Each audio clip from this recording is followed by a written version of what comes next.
morning, everyone. Thank you for joining us in this in-person and virtual, hybrid event for our SEH meeting. I'm Sharon Paculor, part of Columbia University at CSC, and I'm just going to take it to my colleague, Jesse Thornton, to actually provide the frame how this discussion will continue. Good morning and good afternoon. We'll quickly turn it over to Professor Stefano Zamagni, but before that, I'd like to give a big thanks to Regeneration 2030 for hosting this morning and this afternoon's meeting on business ethics for the Science and Ethics for Happiness and Well-Being Initiative. And we are usually hosted by the Pontifical Academy of Sciences in Vatican City, led by Monsignor Bishop Marcelo Sánchez Sorondo, in addition to leadership from Professor Jeffrey Sachs at Columbia University. I'd like to give a kind reminder to our friends and colleagues to please keep your microphone on mute when you're not speaking, and to please keep your comments to a minute or less during open discussion. And right now, I'm happy to give the microphone to Professor Stefano Zamagni for an introduction. Thank you. Thank you very much. Early this morning, Andrea Illy remarked properly that more than 2/3 of the economic activity is presently in the hands of business firms. That is an important remark. So if we really want to regenerate the economy and to enact a transformational strategy, we cannot do that without the direct involvement of business firms. In the past, the argument was a bit different, but this is a novelty which I do believe not everybody has yet understood. So what does a business firm accepting the happiness perspective has to do? First, it must facilitate communication among all its members. Second, it must practice fairness in the sense of equity, avoiding both subjection and exploitation. And third, it has to pay attention to the motivational structure of the people involved. Let me elaborate briefly. Communication is not the same thing as information. While full information is all that is needed for the coordination of decisions, communication is necessary if we want to cooperate. And cooperation is different from collaboration, even though most people tend to put the two things together. In other words, communication presupposes that a model of work organization, which we have inherited from the recent past, actually from a century, namely the Tayloristic model of production, has to give way to a new model of production. A model of production that, as you know, recently, in recent times, to be exact in the year 2007, Brian Robertson from Harvard Business School called holacracy. Because what is wrong with the, not wrong, but obsolete with the Tayloristic model is that there is no communication. There is only information or instruction. And communication literally means putting together. Communication has the same root as common, as community, etc. The second point is, as I said, fairness. Now, there is a lot of empirical evidence that, in particular today, people are very much interested in fair treatment. Now, there are theory of games considered the ultimatum game, among the others. It gives evidence that people suffer if they observe that in the place where they work, the fairness value is not adopted, even though they are not personally affected. They are concerned with fairness with other people. And so that is why it is important in order to, also because as the happiness report has indicated, fairness is a major component of happiness. fairness is not a lot to do with utility, but with happiness. The third point, which I just indicated, is to pay attention to the motivational structure of people. Now, in this case, the key word is labor. Labor, as we know, has two dimensions, the acquisitive dimension and the expressive dimension. We keep on forgetting that. I believe that it was Aquinas who was the first to following Aristotle to stress this point. What does it mean, the acquisitional dimension? People work in order to get a salary. That is obvious, and to get satisfaction from the point of view of career. But that is not enough, because we human beings express our personality and our identity by means of work. So if the notion of just work is to be associated to the acquisitive dimension, the notion of decent work is to be associated to the second dimension. Just to recall, it was John Paul II, in the 20 years ago, in the occasion of the Great Jubilee, who introduced the notion of decent work. It is not enough to pay attention to just work. That is obvious.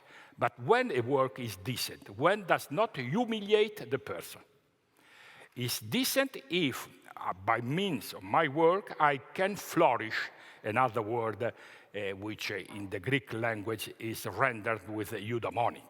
And it is a pity that still in our mentality, current mentality, there is the idea that what ultimately is of interest to people is to obtain a safe job and a safe salary, which is obvious, that is true, but that is not enough. So that is why, as I said, it is important, the process which already started a few years ago, whereby an enlightened entrepreneur, and there are many enlightened entrepreneurs, they are starting applying in the work they are carrying on these basic ideas. It is obvious that the companies are part of the business ecosystem, which in turn is embedded in local and transitional economies. So the idea that the only purpose of a firm is to maximize the shareholder value is an obsolete idea. And it's a pity that even among the members of the profession to which I belong, the profession of economist, this idea is still present. Just pay attention to what is written in the textbooks of the university where students read. That is not true. It is obvious that profit is an important objective, but it's not the only objective that enlightened entrepreneurs are pursuing. That is why that the idea that is getting more and more consensus in recent times is that of total societal impact. That is, in other words, the idea of the total society is the firm pays attention to many different variables. And as you know, impact literally means change. To have an impact means to have the capability of changing something of the world around us. And what does it mean that? It means that we have, bit by bit, get ready to move from the older notion of corporate social responsibility, which is an important notion. It was created in 1953, as we know, in the States, to a model, namely corporate civil responsibility. The idea of corporate civil responsibility means that the entrepreneur is to be considered as an agent of transformation. So, a political agent, political, not in the sense of political parties, of course, but political in the original sense. So an enlightened entrepreneur is somebody who cares about the progress, which is both material and spiritual, of the environment, of the community to which he or she belongs, etc. I have reasons to believe that this notion of corporate civil responsibility, which is a step forward, is not a negation, is a step forward with respect to corporate social responsibility, might be in the near future a new, let's say, a new view of considering the role of our business firm. And I have to conclude because the time is very strict. And with this, as we know, in the long run, a few things are as powerful as good ideas. These are good ideas. We are not perhaps ready to see the implication, but we have science. And this Regeneration 2030 event that we are celebrating in these days in Parma, it's a clear evidence that a movement has already started in that direction. So many, many wishes, and let us, let's say, congratulate each other with the effort which are being made. Thank you.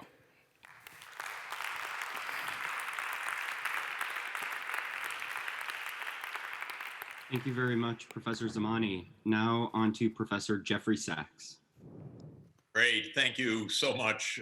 What a pleasure to be together with friends, and the idea was to be together in person, so we're looking forward to that happening as quickly as possible. But thanks to all of the partners of Regeneration 2030, and to all of the friends, and to all of the colleagues in the science and ethics of happiness.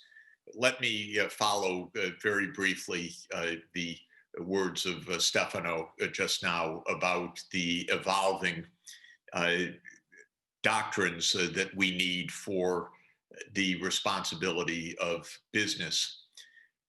I think it is fair to say that we live in an economy that is dominated by corporations, by a legal form in which multiple shareholders and have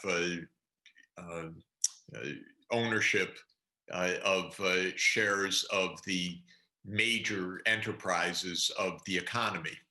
And it is corporations that provide the predominant flow of goods and services in the world.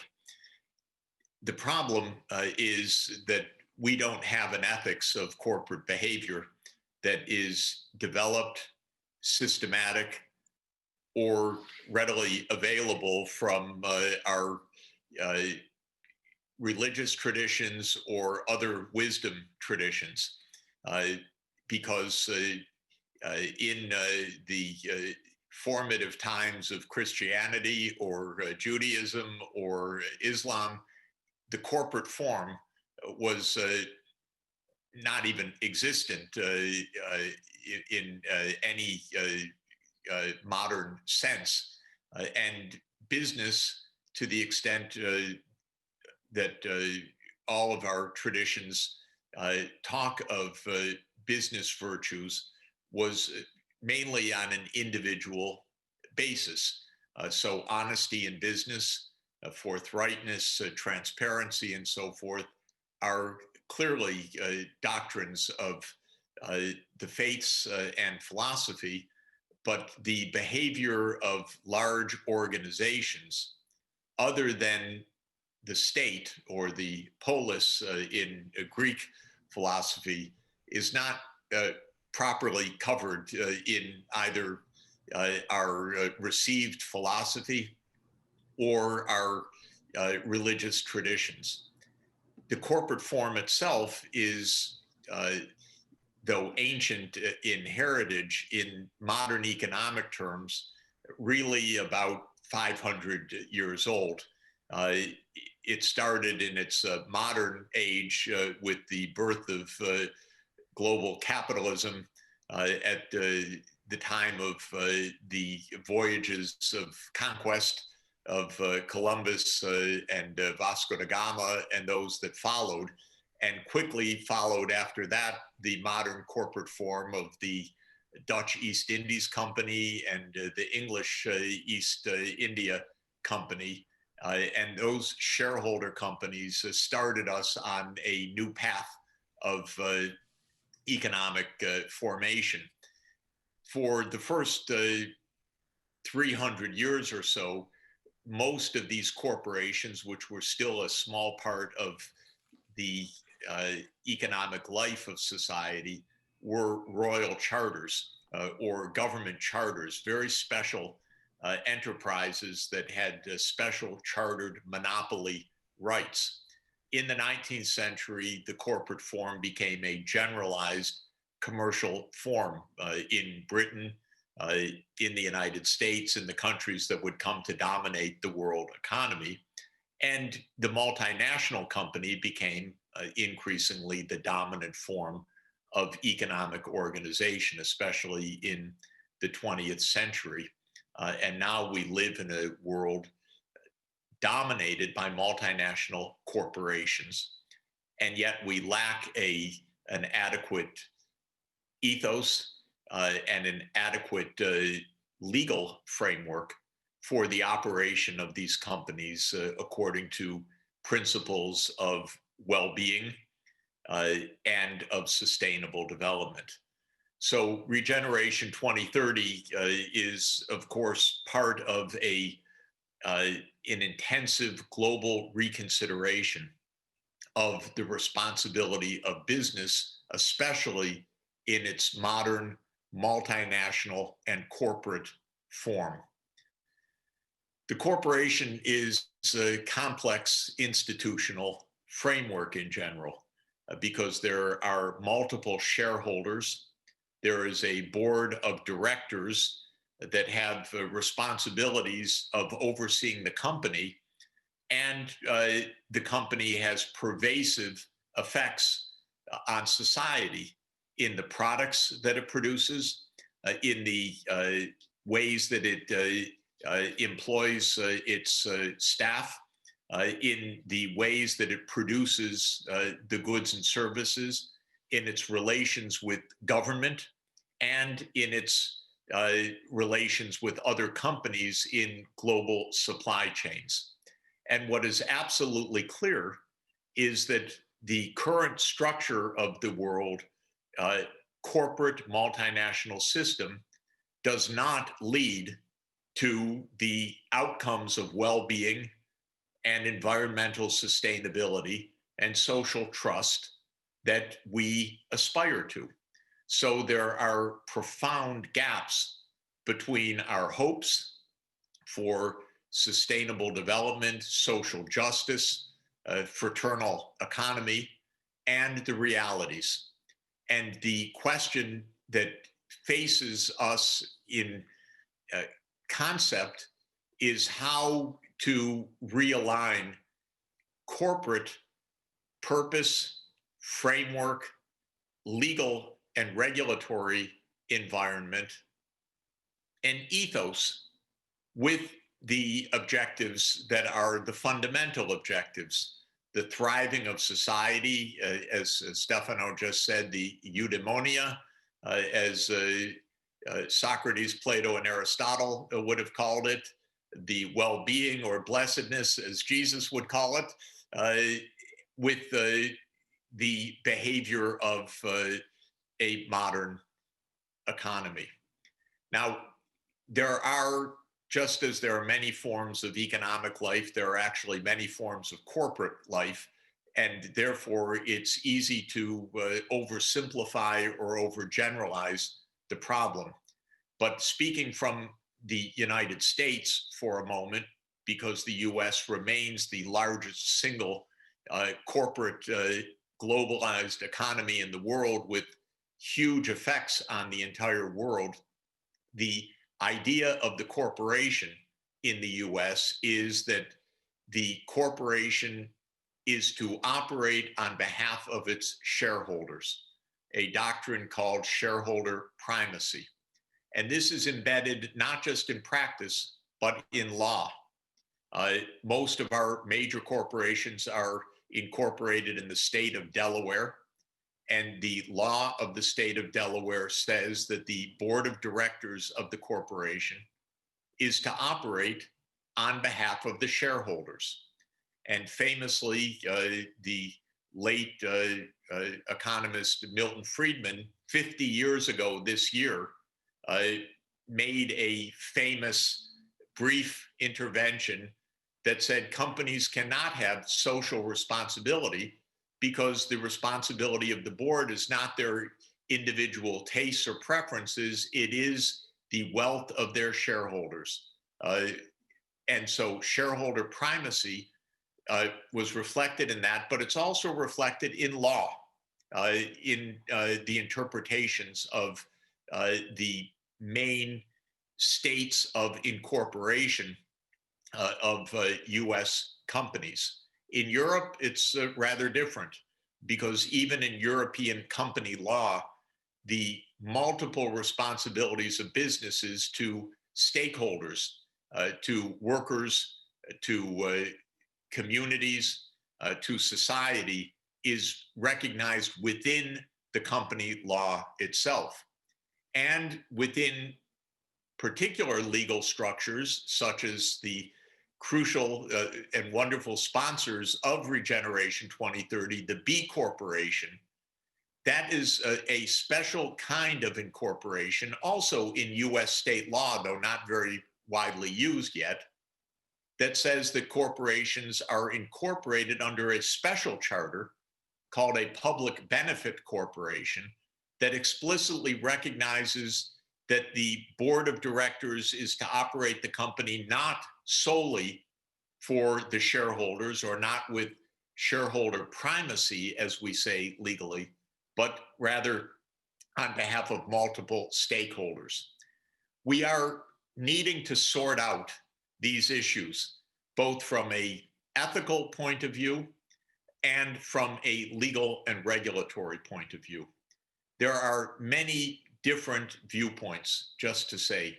Some hold that companies should continue to be shareholder primacy companies, but that government should be much more active in regulating the bad behavior of those companies.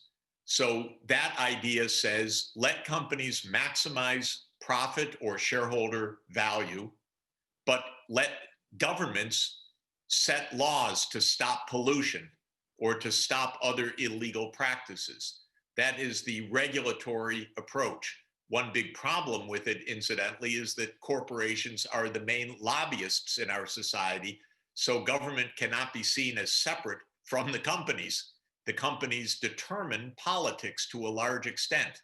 It's estimated that in the US election coming up on November 3, the cost of this election cycle, not cost, but campaign contributions, will be $11 billion, much of it coming from the wealthy and the corporate sector. And so the idea that government should regulate and companies simply live within the law is inadequate because companies themselves make the laws to an important extent through their political influence. Another view says that companies should internalize good behavior. That is corporate responsibility. And there, I think most of us in Regeneration 2030 certainly subscribe to this idea. This can be done legally by the laws of incorporation, like the B Corporation, or it can be done by ethical behavior. That even when an action is not against the law, it is against the moral law. And therefore, boards of directors and managers should not undertake such actions. Let me quickly give one example. In the financial crisis of 2008, the investment banks in New York behaved atrociously, selling financial securities that they knew to be very poor investments, but they were making a lot of money selling these securities, even betting against them.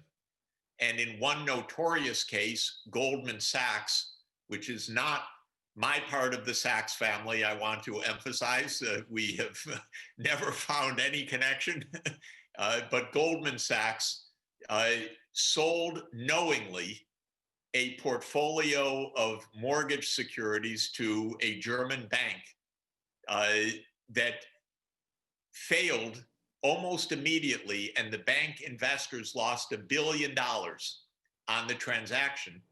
But known to Goldman Sachs, one of the originators of that portfolio bet against the portfolio and made a quick $1 billion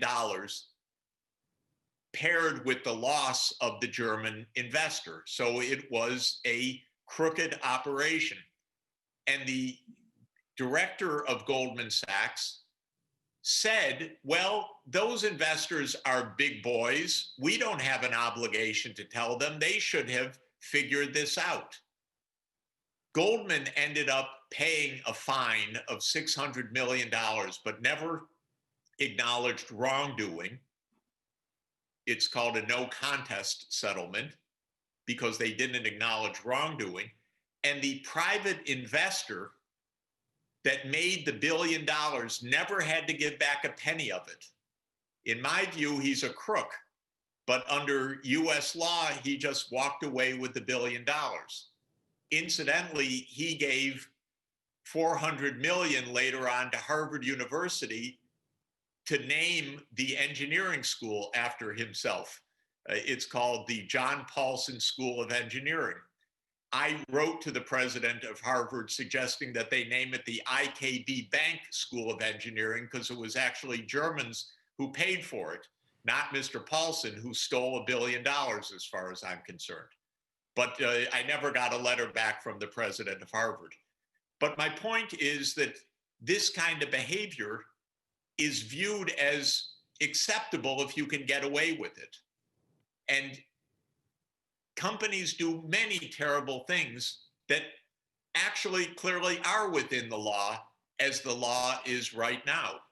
For example, our oil companies continue to produce greenhouse gas emission products that are very dangerous, knowing that they're dangerous, but the US, because of its plutocratic government, hasn't taken regulatory steps to stop this kind of behavior. But the idea of corporate responsibility is that the companies should, the investors in these companies should, responsible consumers should, and that we need an ethical framework in addition to the legal framework. So that we need to define an ethics of good business, a virtuous corporation that is not merely one that lives within a flawed legal structure, but one that operates at a minimum, in my view, according to the doctrine, no lo nocere. First, do, or primum non nocere. First, do no harm. That it is unethical to make money at the expense of others. And this, it seems to me, should be the starting point of corporate responsibility and the starting point of corporate reporting. So part of our work is to analyze, where do responsibilities lie? Is it government? Is it investors? Is it regulators? Is it consumers? How can we assign these responsibilities clearly? And fundamentally, how can we align the corporate global economy with well-being, eudaimonia, and sustainable development? That's our challenge. Thank you for our session today, and I'm really looking forward to the discussion. Thanks very much.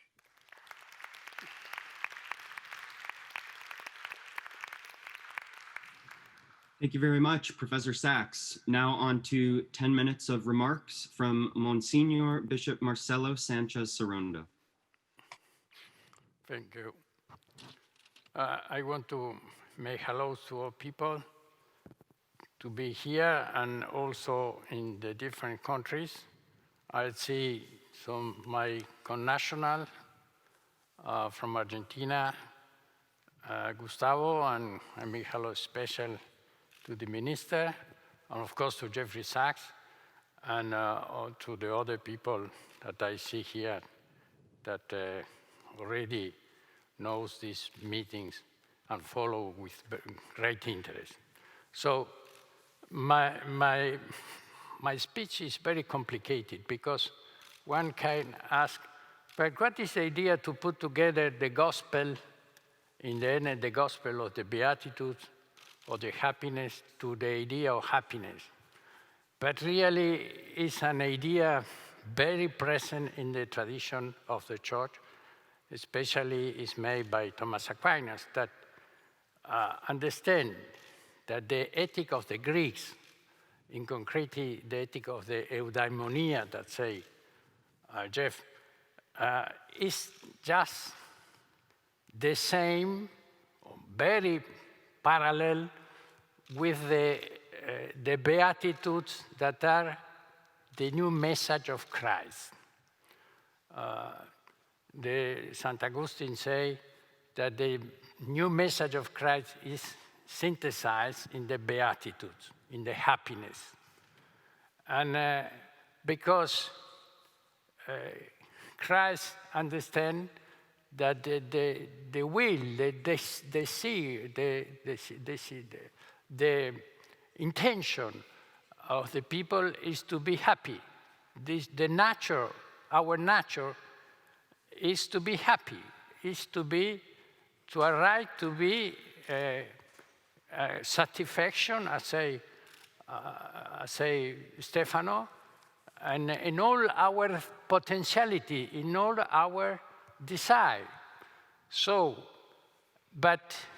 and this is the point, the great new, or more open of this new, is that to arrive to have this happiness, we need to think about not only this life, but the other life.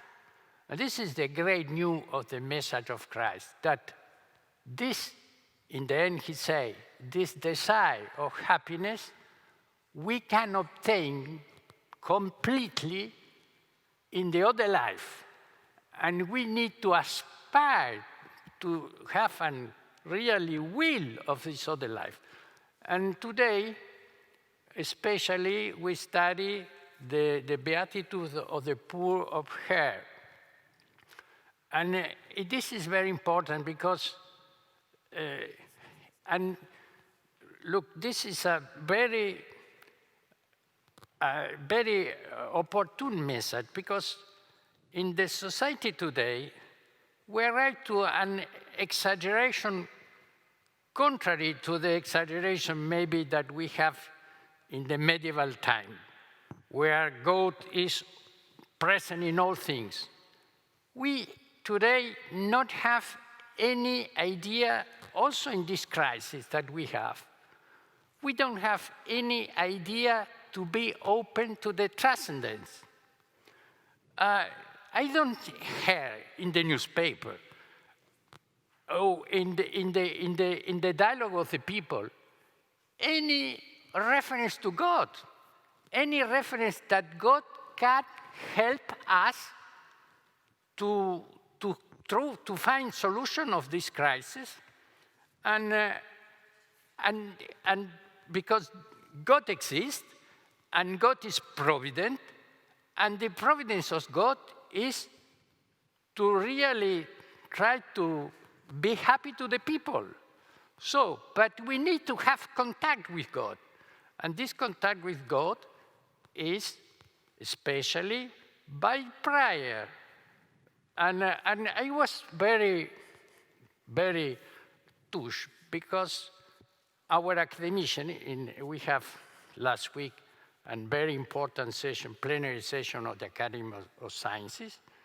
And one of our academicians, Collins, that is the responsible to the help in the United States, say that he consult with friends, is not Catholic, I think is Christian but not Catholic. He consult with some theologian, and this theologian say, look, we need today come back to the prayer, because God exists and God wants to give the salvation to the people, and especially the prayer of lamentation, say. And this is the message of the scientist people to say, look, the science is very important and could have many solutions for the today's situation. But also we need also the help of God, because the problem is so big that only the human people can resolve the problem. So, and this is more or less the message of the Pope. The Pope Francis, like the other popes, but especially Pope Francis, made two documents very important. One document is Laudato Si, and is the question of the consideration of the nature, the environment, the integral environment, physical and spiritual. And the second document, the last one, is about the relation of with the people. And he called this document Fratelli Tutti, that is an idea of St. Francis, and he speak about solidarity. But in the end, this solidarity, as say the document in the last part, is not to obtain solidarity, to obtain an ethic wall, to obtain that the multinationals come back to the interests of common good and justice. We need the presence of God. In the contrary, we not obtain solidarity. We not obtain a good relation with the other people. And look, this beatitude that we consider today is just this poor of hair. But a poor of hair, in the end, the merit of this, the consequence to be poor of hair is to see God. And one, we need to see, of course, the completely form to see God is in the other life. But we can start to see God in this life if we really have love to our brothers and sisters, and we respect the order of the nature, but also especially if we have some justice, because if we practice the justice and practice the love of the other people, we have an effect of God in our interior, and really we can see God. We can begin to see God. If we can really begin to see the other and some transcendence. In the contrary, we don't see, not only we don't see God, but we don't see the transcendence of the other people, the transcendence of the human person. The concept of the human person is a Christian concept, and we can see the other as person if we have a dimension of transcendence. So, really, in synthesis, my message is that the Beatitudes, in this last consideration, to be open to God, is really the things that we more need today. Thank you very much.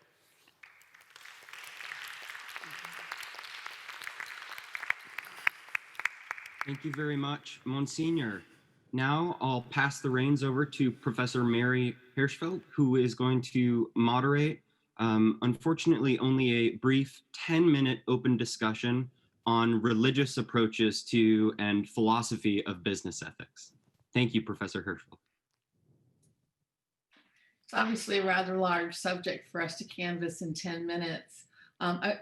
I guess I just want to open up the floor to my colleagues and everyone here to reflect or to ask whether we've heard two kind of slightly contrasting views in the opening remarks. On the one hand, that there is nothing really in the religious tradition that's been developed to address the situation of corporate ethics. And on the other hand, that we do have something to learn from the tradition about how to think about business ethics. So I was just open up the floor for people who want to weigh in on that. Mary, if I could come in just for a moment. I don't want to be misunderstood. I am the first to believe that our traditions give us a lot of guidance, but I'm just saying that they need to be formed and sharpened, because the kind of world that we're in and the forces that we're facing now were not the kind that Thomas Aquinas or Jesus or Aristotle faced. So we have to update, I would say, and clarify what we're talking about, because we're dealing with new structures of power that are very, very powerful. So I want to draw on the traditions, but I also don't believe that they're specified for our time with the precision. So it is in the philosophy more of rerum novarum. These are new things that need to be addressed right now. And the new thing of our time is global multinational corporate power and how to address it, drawing on the deep roots of the spiritual wisdom. Okay, thanks for, yeah, I kind of thought that's what you meant. From my point of view, one of the main new things is the idea that pursuit of profits as an end in itself is perfectly normal, or is a way of pursuing happiness that you then might want to check with various regulations or ethical principles to prevent wrongdoing against others. But if you go back to the ancient tradition, the idea, and I find in Aristotle, is that the purpose of a business is not to, maximize profits. The purpose of a business is to say, make shoes for my neighbor or provide dry cleaning services or so on, by which I will make a living, yay, but the profits are in service of these other goods. So, and that to me connects very strongly with Laudato Si and the remarks that we had from Monsignor Sorondo,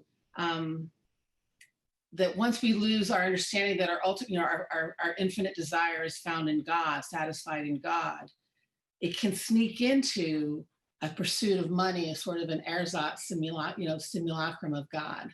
And that might be part of what's destabilizing. And at least for me, that's really one of the big things that religion can offer, is to remind us that we're really only satisfied in God, and this pursuit of wealth at all costs is detrimental to not just the people it harms, but even to the people who are doing it themselves.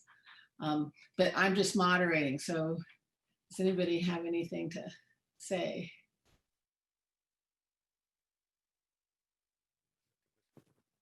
Barbara.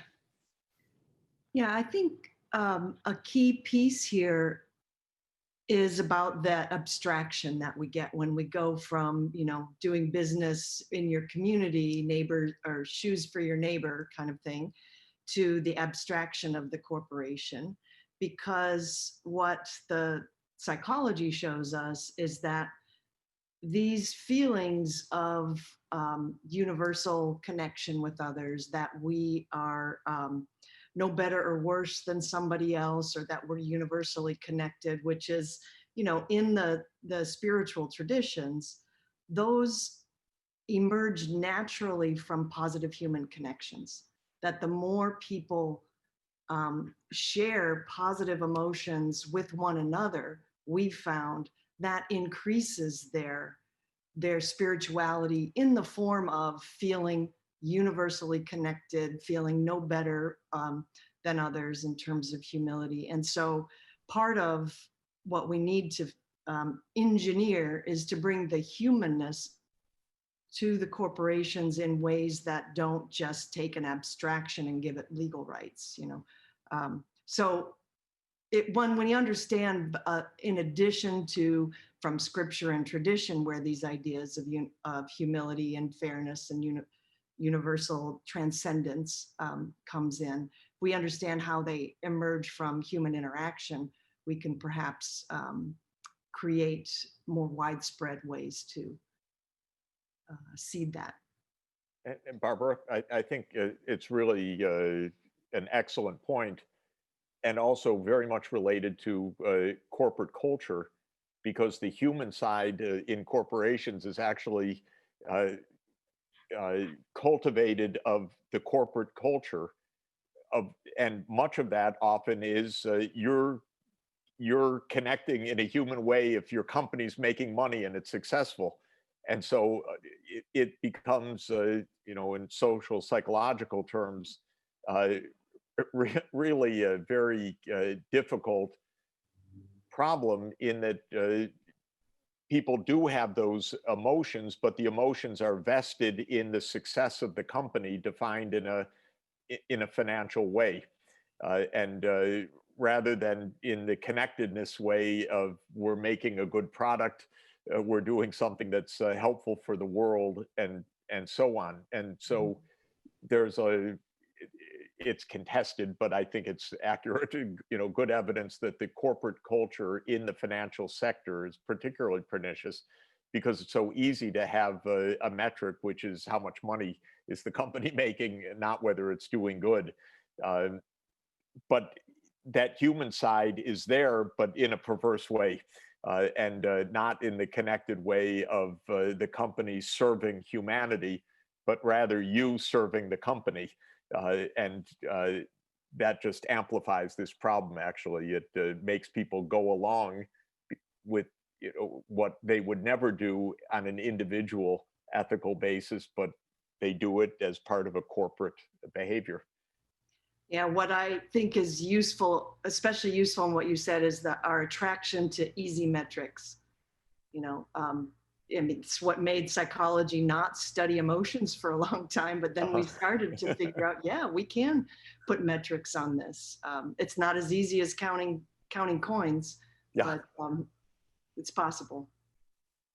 Monsignor Sánchez Sorondo wanted to say something. Very important lady to know very well the psychology and the brain. We have an academician, Wolf Sinker, a very famous neurologist, very famous German, that want to organize a meeting about the emotions and the state that we have in the brain with a prayer. So the real prayer, when we have contact with God in the prayer, because God exists and we can have this contact, the brain has some special emotions that are analog with the emotion that we have with contact with other people, but more intensive. And we are in the program to have a meeting about this. And curiously, our academician, come with the experience that have the monk, but not the Catholic monks, but the monks that follow the Bhagavad Gita, so the Indian monks. So I think this could be very interesting to ask if you have the same experience of Wolfgang Sinker. Thank you. Micah Bartels? Yes, I would like to follow up on what Barbara said. I think the most important message in what she's saying is that we shouldn't assume one direction of causation. So her research clarified clearly that positive emotions often come first. So it's always seen as an endpoint of something. And I think in this case, also in setting up business and involving people, that we should be really aware of what comes first, and that it's often bidirectional and can be, in the words of Barbara, be an upward spiral. So we can have many starting points and shouldn't focus on one thing where we expect that starts and what will follow. We're at the end of the session. I have 2 hands up. So Jesse, I hand the baton back to you, or I can call on the people who wanted to speak. Great, thank you so much. I think we had Dan Hebron raised his hand. Dan, do you still want to speak? Oh, that's okay. It was probably best just to move on in my case. Okay, great. Thank you very much. Then let's move on. We're going to hear briefly from Professors Nansook Park and Shigehiro Oishi on some psychological dimensions of business ethics. Hello, everyone. I will go first. I'm a psychologist, so I don't know much about business ethics. So I will talk about research on happiness first, and then briefly touch on business ethics. I'm from Japan, so the case of Japan. In happiness research, one of the most famous finding is Easterling paradox. Richard Easterling, economist, published this paper in 1974 and found that although American GDP per capita grew double and triple since the end of World War II, American happiness hasn't changed that much. And it is really interesting that economic growth, everybody thought that will make everybody happy, but in the end, there was no evidence for it. There are a lot of debates on the East Stalin paradox. Around 2000, Ed Dina and I did a comprehensive review, and about 2/3 of the countries we looked at still show East Stalin paradox, namely the economic growth didn't translate into an increase in happiness. Whereas 1/3 of the country actually, there was some evidence that the economic growth actually translated into increase in happiness. And in 2015, we did another comprehensive review and finally figured out why in some countries it seems like the economic growth led to a growth in happiness, and elsewhere, such as United States, that wasn't the case. And the key here is the income inequality. So in a place like the United States and Portugal, when economy grew, the income inequality also grew. Therefore, the newly found wealth in the nation went only the top 1% or 10%. The rest of them didn't benefit. Therefore, their happiness did not increase. But when we look at the data from Finland, Sweden, France, Italy, and Japan, actually the economic growth translated into increasing happiness because during that time, income inequality did not grow that much. Therefore, the newly found national wealth was relatively distributed across different walks of lives. So that's the basic findings. And then I want to just go on to the business ethics end. So as we know, the business grew, many corporations, the profits, record profits all over. But who is benefiting from the growth in business? It seems, at least in the United States, that goes disproportionately to the CEO and stockholders. So there's a data from 1978. If you look at the CEO pay, it grew 1,000 times, right, from 1978, whereas the ordinary folks' pay increased only about 10%. CEO in the United States get paid about 475 times more than the average worker. And in one report, I looked at the Japanese case and it was 11-1. So hugely different. And Korean case, it was 22-1. So I think the incentive structure obviously is very different, and that has a lot to do with who is happy. Is it the workers who get happy, or just a few people in the top and shareholders? All right. The second point is about the apology, the role of apology. During the 2008 financial crisis, of course, a lot of companies were bailed out in the United States. One of them was AIG. And AIG executives, although they were bailed out by the taxpayers and American government for billions and billions of dollars, they were due to receive $165 million in bonus. So the Senator, Chuck Grassley, commented as follows.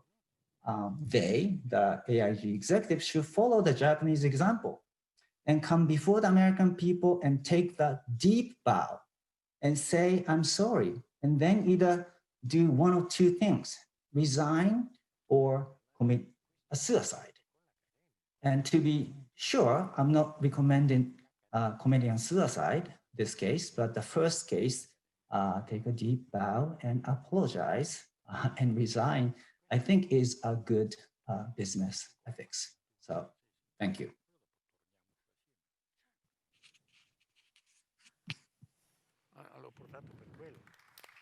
Professor Park, could you unmute yourself? Thank you. Okay, I'm going to follow up on the Shige, and I'm going to talk about some of the issues regarding the Korea. So since the Korean War in 1953, there has been tremendous economic and social development, and it often considered as a Han River's miracle, because South Korea grew from one of the poorest country in the world to one of the top 12 wealthiest nation in the world in such a short time. However, there has been serious trade-offs. People's health and well-being has suffered significantly in that process. So let me address some of those the consequences of the rapid economic growth. The suicide rate in South Korea has been the highest among developed countries for the last 10 years. And Korea is also among the highest countries in rate of occupational injury or death. And on the other hand, the happiness of the people in South Korea is among the lowest for developed nations across all age groups. So in addition, the rapid rise of capitalism, materialism, competitiveness, and culture of winning at all costs disintegrated the respect for human life, trust, social support, and sense of community among its members, and created toxic workplace culture. So the harassment at the workplace has been in a part of the daily working life of employees, and harassment in the workplace is so widely spread that about 70% of the Korean employees reported experiences some kind of harassment, and some of them actually daily basis. And it gotten so bad that a Korean term was even created for it. It is called gapjil. Gapjil refers to abusive conduct by people in positions of power. And I think perhaps it's good to put this in the cultural context. Korea is a collectivist and hierarchical society, which is strongly influenced by Confucian value. So this value, a collective hierarchical in the values, they emphasize a collective good over individual rights. So organizations such as a business demand and expect people loyal to their group and act in the best interest of the group to maintain harmony. But the concept behind the Confucianism is that the wise and mature leaders in return look after their members and treat them with respect and dignity. However, that part has not been delivered. Rather than share the economic growth between employer and employee, the majority of economic growth has benefited employers, as we have seen rapidly growing income disparities between CEO and average workers in South Korea. So when we often talk about a triple bottom line of business, we often talk about 3 P's: the profit, planet, and people. And when we talk about people, the company's responsibility for employee and social responsibility. But Korea has done a great job on generating profit and made good progress with addressing environmental sustainability. However, the bottom line for people has been far behind. Studies show that trust among its members and government, business, and business leaders is one of the most important contributing factors for the well-being of people. According to annual survey of Trust Barometer, South Korea's trust of business reached the bottom among 28 countries that were surveyed. Only 29% of Koreans expressed trust of business, while the global average was over 40%. So actually global average was not that high anyway, but only 20% of Koreans trust that business leaders will engage in moral and ethical practices. So what contributes to trust for business and business leaders? People suggested that treating employees with respect and dignity and transparency of business, and leaders engaging more ethical and moral practices, and taking more responsibility, more social responsibility, and contributing more to the greater good of society. So lack of trust in business and business leaders is not only a problem in Korea, it is a worldwide phenomenon. The globally, less than half of the population trusts business or business leaders. So regaining trust from people is critical for the well-being of its members and society. Thank you.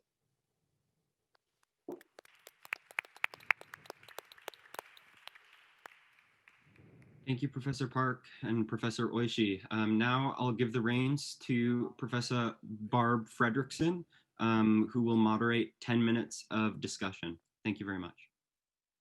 Yeah, thank you for offering those perspectives. And I'd love to take people's questions. So if you open up, if you're virtually connected here, open up the participants panel and use the raise hand function if you have a question.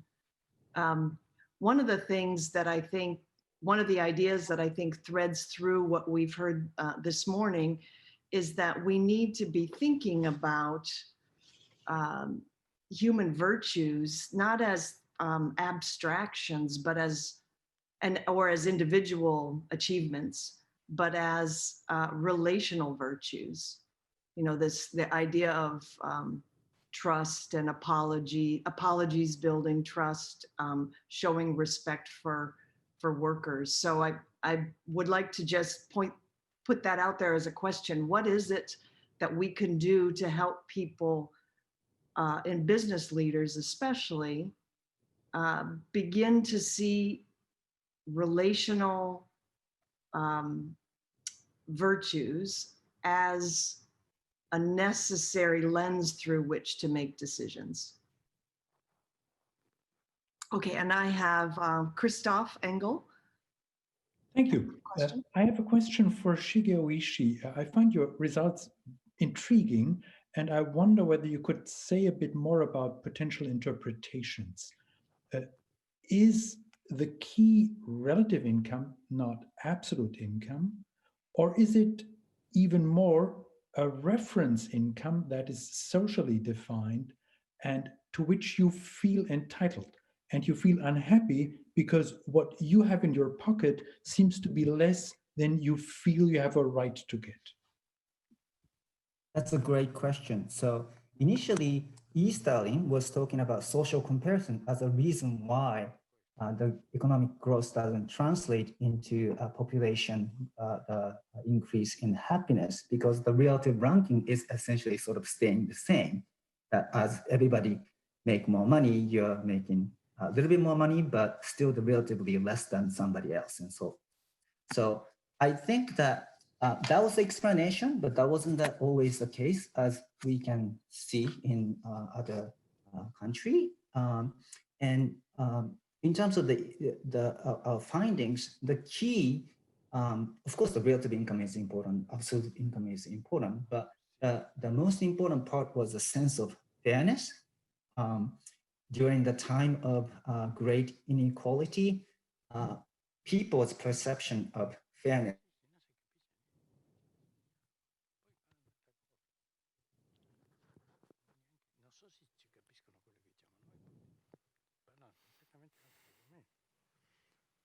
goes down, and that really goes down too. People feel like they're taken advantage of by others. You know, relative income, absolute income are definitely important, but at the same time, in this context, perhaps what kind of psychology is evoked by income inequality, sense of unfairness, lack of sort of trust? I think those are the psychological mechanisms that explain in part why we find these kinds of variations across countries. Okay, we have a comment or question or idea from Alejandro Adler. Thank you, Barb. So my comment and question is about measurement, and given how much we know measurement drives decision-making at the individual, social, and in this case at the corporate level, what should we be measuring if not profit alone?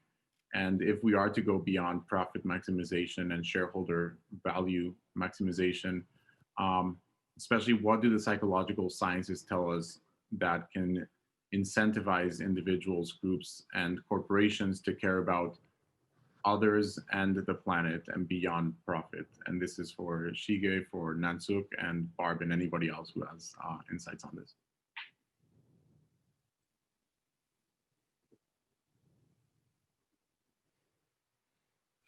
I could talk briefly that there's quite a bit of research in the happiness in the workplace, and the happy workers are really more productive workers. They're more pro-social. They help out each others. So I think there is a matrix you can put, and also actually that making workers happy is good for organization as well. The lower turnover, they show up at work and so forth. So. Okay, we have time for two more. We'll go to Ricardo Pozzo next. Yes, can I? Yes. You see me? Okay.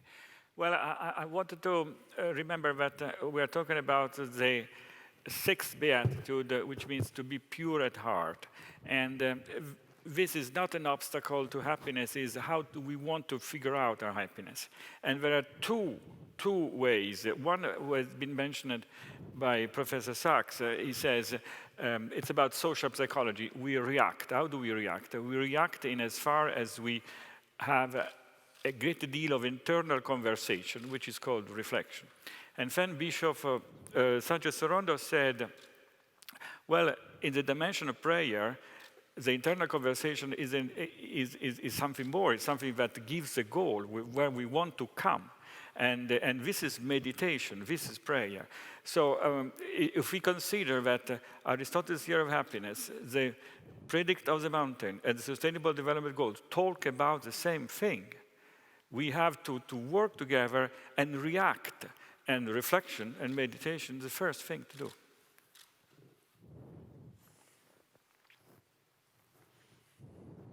Okay, if we could, we also have Dan Habram in the queue. Dan? Thanks, Barb. Yeah, just quickly, just as a moral philosopher, it's a little tricky because it's not clear that people basically come into the economy with a basic sense of right and wrong, and we have the tools kind of already within moral philosophy for figuring out a lot of the ethics of that are appropriate for business. But the problem is we have the cultural values on the one hand and the institutional structures and incentives, and they we've got creating this toxic ecosystem where the cultural values feed into the structures, and the structures reproduce those values. So for instance, if a publicly held company tries to forego some profit to do the right thing, they might just get fired. Someone else might just come and buy them up and fire them. So it can make them helpless to do what they would really like to do. And and I think this is one of the really valuable things about a group like this. Thank you, Dan. And the last comment in this segment from Greg Reichberg. Yeah, can you hear me? All right. Yes. Okay, super. It's a pleasure to be in this meeting. I read an article a while ago about happiness in some part of Africa. I don't recall the specifics, but the gist of it was people's earnings went up considerably, maybe doubled in comparison to some earlier period, but it was found that people weren't any happier, according to the surveys. And the reason was that folks got TV. And what happened with TV is all of a sudden you can compare yourself and your life circumstances to someone living in another place. And so people thought that they were happy, but when they saw and they thought they had what they needed, and all of a sudden they see what other people have, and other people had much more. And so I suppose it's partly a question, is happiness, does it depend on judgments, comparative judgments, right? It's not just how I feel, but it's also how I feel in relation to other people.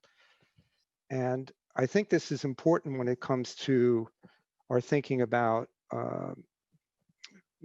corporations and ethics, because one could say that capitalism is a system it's a kind of envy machine. It's a lot about getting people to compare themselves to others and to try to increase their consumption in order to get up to where other people are. And the issue's only intensified with modern information technology, for instance, Facebook, where people go to other people's pages and see how other people are living, and other people put their best foot forward, and try to look like they're leading perfect lives, and then you see yourself. So there's this intensifying comparison, and I suppose my question is, how does this impact on our happiness? Thanks.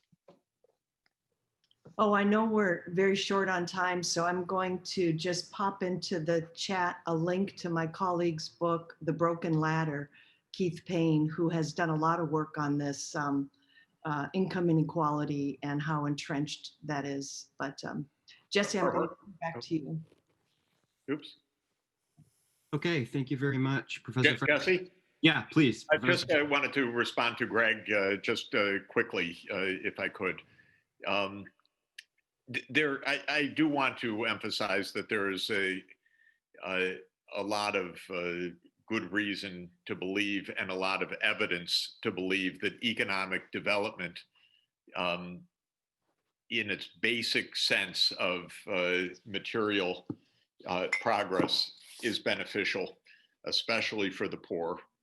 And there is overwhelming evidence that higher income countries express higher levels of subjective well-being than poorer countries. So it's not a zero-sum game or an endless treadmill or something to be shunned, the economic progress. What's also clear is that economic progress both has diminishing returns. So after a point, there's not a lot of well-being gain evidenced by further increases of income. And second, income is by no means the decisive factor of well-being. Social relations, human dignity, health, and many other dimensions of meaning of life are very critical. So I wouldn't want us to have the impression that economic development is a trick or a mirage. Poor people's lives are very, very tough.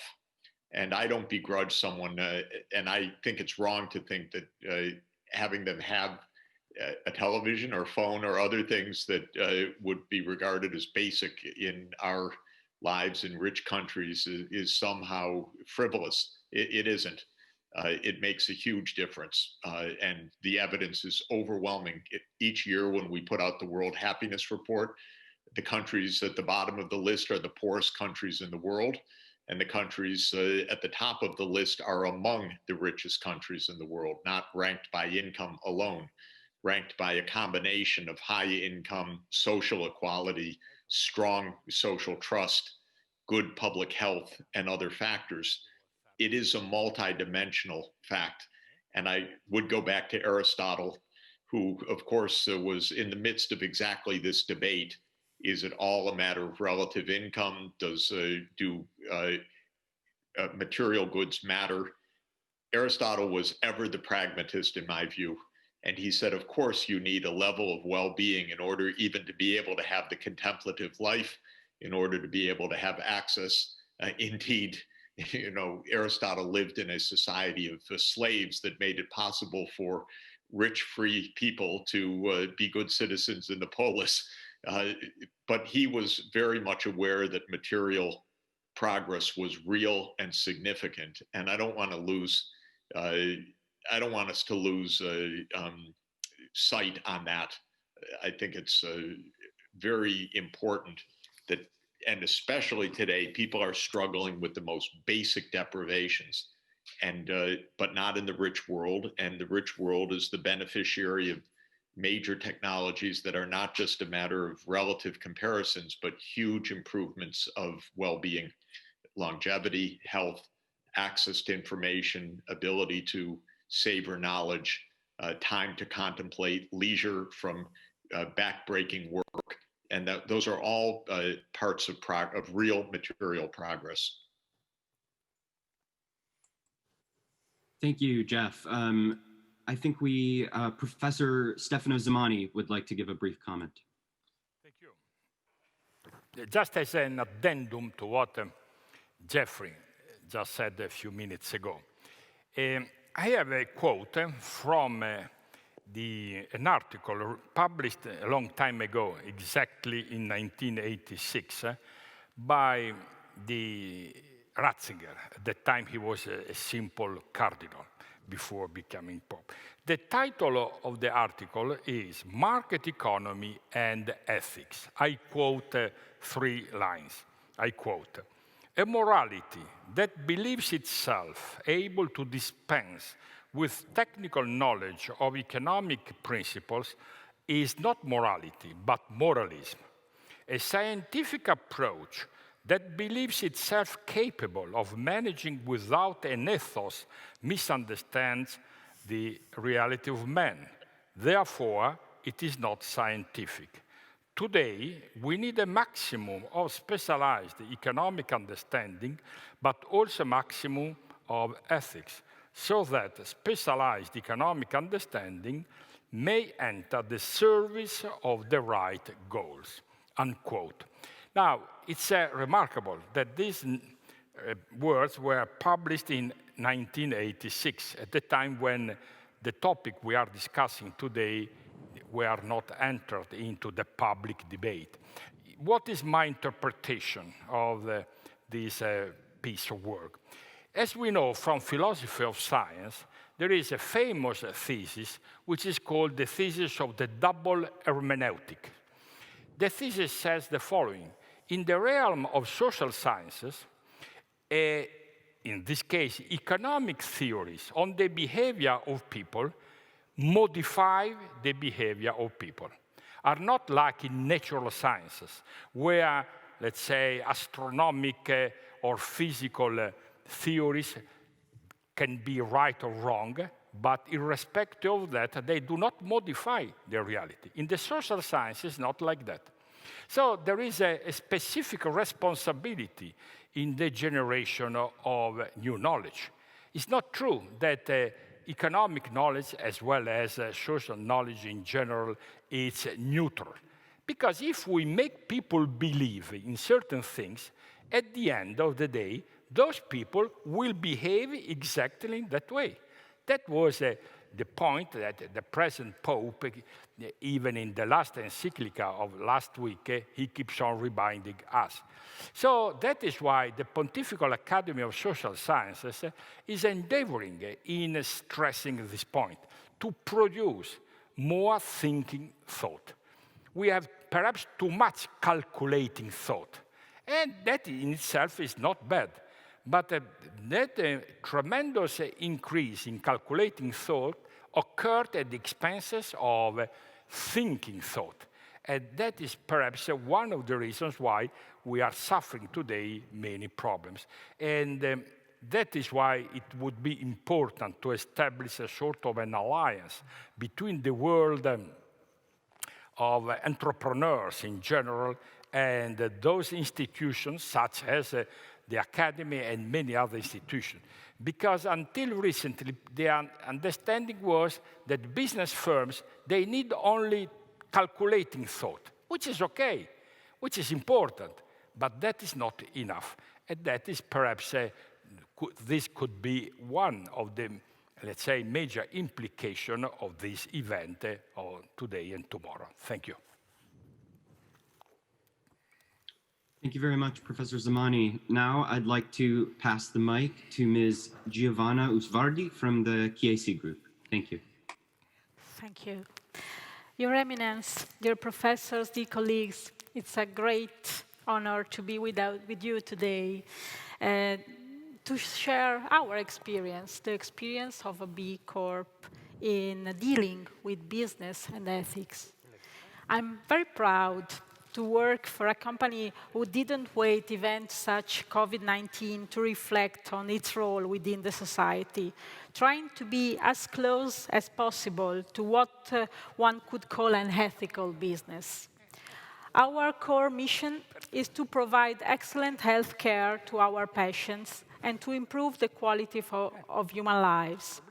This is what drives us as a pharmaceutical company and will always be at the heart of our operations.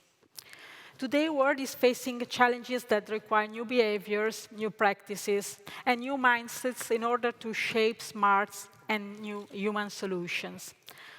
The world of business, called to take an active role in working toward this solution, is expanding. We are very positive to see the rising interest in having conversation on how companies should behave and what their role should be beyond liability. We strongly believe that business ethics are the very foundation of business success.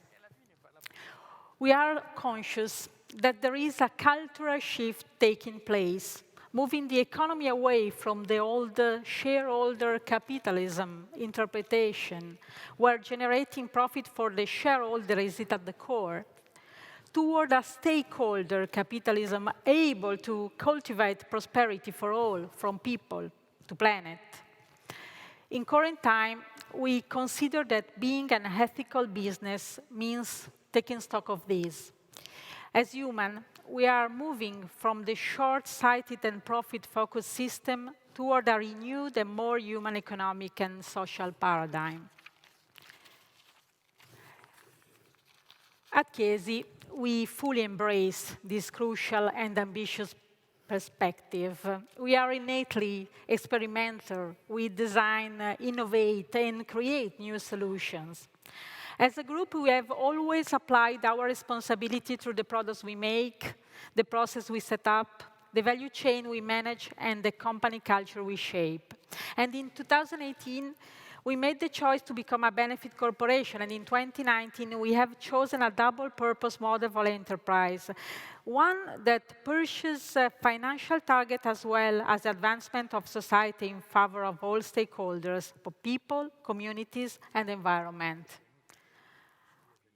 Our commitments for what is, in essence, a stakeholder primacy are now stated in our statute. Our dedication was recognized and allows us to become the largest pharmaceutical group to be awarded B Corp certification, a crucial tool for measuring and ensuring that the positive effect we have on society and the environment is as equally important for us as the profit that the company generates. A strong value framework, clear objectives, and measurement tool in terms of generating shared value are, in our experience, necessary preconditions for acting as an ethical business. Being innovative and ambitious always come with consequent challenges. And I would like to mention a couple of initiatives took by Chiesi and show both how important these challenges are and how ethical commitment could help in finding concrete solutions. We needed, and we still need, to catalyze the energy and the enthusiasm of our people in order to make everybody proud to contribute to the change they see coming, being a part of the solution to the problem. First of all, making the transition from the ethics within an organization to the ethics of the company and society is a tremendous challenge that could be overcome only through the understanding and the engagement by all our employees. We designed a program aiming to raise awareness among Chiesi employees on sustainability issues and mobilize them to take action. Without correct and widespread knowledge, we can't act responsibly in our everyday business. We Act Educational, the acronyms of Active Care for Tomorrow, is a training program dedicated to sustainability topics with specific training courses on values, principles, and practices. These courses review the basics of environmental and societal sustainability and refer to the United Nations Sustainable Development Goals, the B Corp and Benefit Corporation frameworks, and to our sustainability strategic plan. This training project was launched throughout the Chiesi Group, all the Chiesi Group, to ensure an alignment on sustainability values and principles among our people. And now we are super proud to tell you that 70% of our employees around the world completed the training in 1 year. In our perspective, for a business to behave ethically, ethics should not be limited to the development of code and charters of good conduct. Business ethics is a lived practice, rather than a simple code to be respected, ignored, or breached.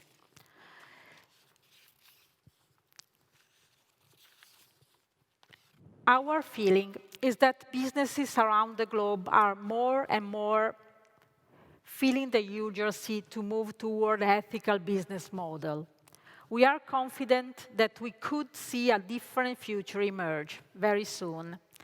A purpose-driven one, where businesses are valued not simply just in monetary terms, but also by the value that create across different social and environmental measures.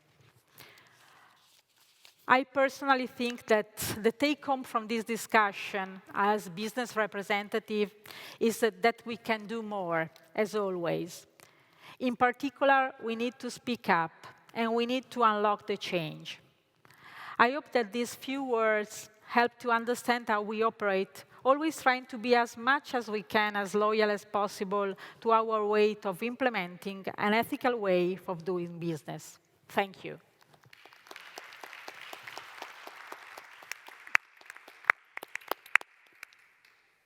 Thank you very much, Giovanna.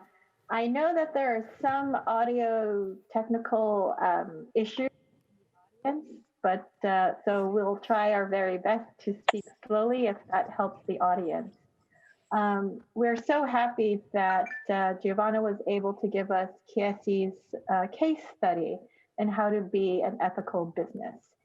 We have many experts in our core group, and we're happy that someone from our core group actually was able to provide the practitioner's view and the practices that they do have at their company. I'm now opening the floor to questions, but I'll start with one question. Giovanna, what were the challenges in trying to motivate or change the ethics there at Chiesi? I can't hear you. I'm sorry. Oh, what were the challenges that Chiesi faced in order to change their ethics as a company, as a whole? Was that clear? The first challenge was it was not a challenge to me. The company had already in his DNA the journey we needed to do, and the most important thing was the commitment that immediately the people took, because the initiative started not only for the headquarters, not only for Italy, for Parma, but the company decided to start including immediately all the group. And I think this represents the strength of the process. We started all together implementing the way to change the company. Can we now have a question from Professor Becchetti? Yes, hello to everyone. I want to ask, and I want to say something that I think that if you want to create a more general change and give to people like Chiesi more power, we must create the conditions that allow companies sustainable companies to win in the market. And first of all, compulsory reporting of social and environmental indicators in the balance sheet. So I want to know whether Chiesi, they like this idea. Another one just raised by Kearney, the former governor of Central Bank of England, is environmental and social indicators as a benchmark for executive pay. Because if we don't change bonuses and incentive within the company, we cannot have ecological transition. And the last key point is about international trade. European Union, working at this also with European Union, is trying to create a border carbon adjustment mechanism. What we have to tackle in the economic system is the race to the bottom of companies who do social and environmental dumping. Hence, we should have a system by which if companies are below some standards and they want to sell products in a given country, let's say European Union, they pay an extra value-added tax, not just because this is a tariff, but because they are below the standard. So it doesn't matter which country they come from. What matters is that they must have a high environmental standard. So I want to know whether they like these ideas and they think that we should need some policy change if we want to make this corporate social responsibility win in the market. Would anyone like to answer that? We can also move on to the next question. It's Sarah Speakerman, and then we can have answers at the end. I would like to know whether in this one-year training program that you talked about, what it is that you were teaching. Also, what is it that needs to be transmitted? And one specific question here is whether you're also educating employees on spiritual dimensions of what is good and what is right to do, and the gift of value comprehension. I'd like for our core group to mention their questions in the chat box, and so we can continue this conversation online. I'd like now for Professor or Dr. Anthony Annett to close the session. Tony? Yes, thanks, Sharon. Thanks, Chiesi. Thanks to everybody in near and afar. Monsignor Sánchez began by speaking about two very important documents written by Pope Francis. One is Laudato Si, which of course is about our relationship to nature, and another more recent one is Fratelli Tutti, which is about our relationship to our fellow human beings. And I actually think that these have profound implications for our topic of business ethics and happiness, though it might seem strange to say so, but that's the way I want to conclude, I think. Because if we go back to what Aristotle thought about what the purpose of business was, what the purpose, purpose of economics was, for Aristotle it was the ethical rules to manage the household, and the household, of course, we should interpret today as both private and public. So we divide our activities into private sector and public sector, government and business. What they have in common is that they're both oriented toward the common good. We prudentially decide which activities belong to the private sector, which activities belong to government, but the key is that they both must be oriented towards the common good. And as Jeff pointed out, the idea of shareholder primacy is in no way in accord with the common good. And I think I'd just like to wrap up by referencing a very important document that was written by the Vatican, the dicastery for promoting integral human development, called The Vocation of the Business Leader. And it asked, how do you orient business towards the common good? And it answered that question by saying in three ways: by producing good goods, good work, and good wealth. Now, good goods is really saying, do the goods and services you promote and produce serve human flourishing and the common good? And we know today that so many of things that are produced do not do that, from extreme cases like pornography and prostitution to cases like the financial sector, which engages in high-speed trading just to maximize its own profit with very little connection to anything that's going on in the economy, to the fossil fuel companies which continue to extract oil, coal, and gas, even though they know that this is in no way in accordance with the common good and intergenerational justice. And of course, good work, the second component of that, is that work, and again I want to refer to Professor Zamagni, what he said is exactly right, that work is not just about your remuneration, what your pay, it's also about the intrinsic values you develop through your work, what Pope Francis called meaning and purpose through work. And I know Professor Deneuve has actually done some work on happiness studies that shows that this is actually important in the work context, what matters for your happiness as well as your salary is how you unfold your ability to have autonomy and to unfold your capabilities and develop your potential in the workplace. So again, this ties us from business ethics right into happiness. And I think Catholic social teaching has a lot of interesting insights there. I just want to, as a slight detour, Thomas Piketty in his new book, Capital and Ideology, he argued that the social democratic moment that began in the 1940s through the 1970s, he gave 3 reasons why that failed. One was the failure of education to educate people who weren't rich. Another one was the failure to tax wealth in a globalized world. But his 3rd reason he gave was the inability to share wealth within the workplace. And he was specifically talking about the German model of co-determination, whereby workers have a share on boards of governance and boards of directors, which gets away from the whole shareholder maximization model. And I found it very interesting that Piketty picked up on that one particular point. Of all the things he could have spoken of a million topics he could have raised, he hones in on this topic.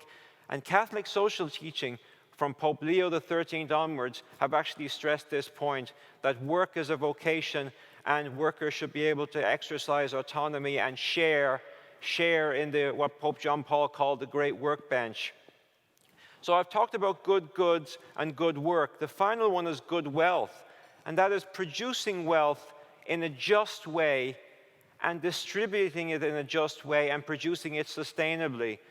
Now we know if you're producing wealth because you're hiding your money in tax havens, that's hugely unjust. There are many ways you produce wealth that's unjust. But also in terms of sustainability, Pope Francis is very clear on that point. If your profits are coming from the fact that you are mistreating nature, those profits are unjustly earned, they're unethically earned. And also, so the role of business is to behave itself and treat nature properly, but also on the positive side, to contribute to sustainable development solutions.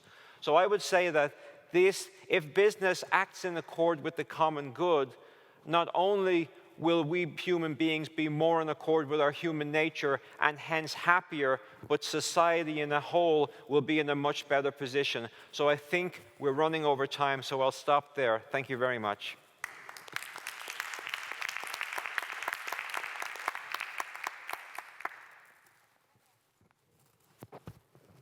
Thank you, Dr. Annett. With that, we've come to the end of our meeting.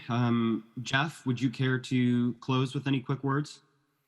I did want to mention underscore one point of Giovanna and Chiesi, because there are a lot of people in the chat room also expressing this, and with Sarah Speakerman's point as well.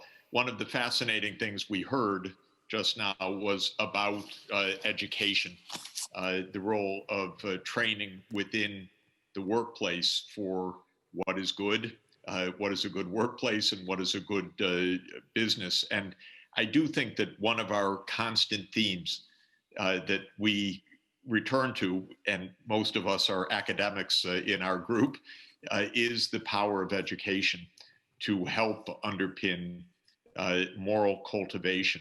It's an old idea, also going back to both our scriptural traditions as well as our ancient philosophical traditions, that the good requires cultivation through training and education. And I think that what we keep hearing is powerful models, whether it was Richie Davidson's descriptions last session about compassion training, and well-being education, or what we heard from Giovanna just now about training within the company. Ethics is not only a set of rules of behavior or modes of thought, it is about cultivation through education. And let's keep taking that theme up also, because I think there's a lot to offer and a lot more that can be done. And I found Giovanna's presentation very inspiring in that way. And a lot of people ask detailed questions. what's the curriculum? How do we do it? And let's follow up on those specific issues as well, because I think there's a great deal there. Finally, just to thank everybody. This has been a hurried discussion, very brief, very short, on a very expansive and pithy set of topics. We heard fantastic remarks, as always, from Monsignor Marcelo Sánchez Sorondo, very deeply inspiring, and that generated a lot of chat discussion as well. Thanks to everybody. Let's be together face-to-face soon. And post-COVID, we will, believe us, next year we will be together and enjoying each other's company face-to-face. But in the meantime, thanks for being together virtually. And for those in Parma, please enjoy, stay safe, and thank you for being there as part of the meeting.